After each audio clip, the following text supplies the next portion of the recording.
Okay, so we're at Minnehaha Falls, and the waterfall is like going crazy, and it's going under the ice waterfall through it.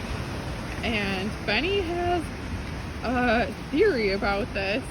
I do too. Okay, what do you guys think? It's like a Mario tube with a portal and another portal, and Mario keeps on going down. Yeah, it looks like it, doesn't it? What do you think, Lila? Well, I think it's kind of like a cave, like how in Minecraft, after there's these and like they're underwater, except there's like air in it, and the water is like flowing into the cave, and then it comes back out to on the other side to the ocean again.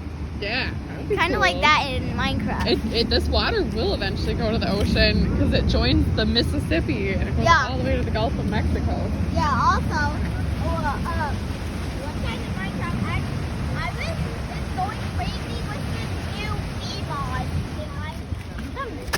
Let's put this on the ground. I'm going to get out. Eat! Okay, so we're on like a really slippery hill. We're turning around.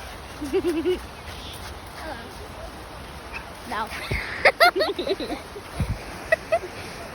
No. Ew, Ben has agreed to pick up dog poop in exchange for $1. So Shadow chose a really awkward place to poop up on this little hill. He's up here. Ew. Ew. Yay! That's a good way to make money, right? Ah! Poop bomb.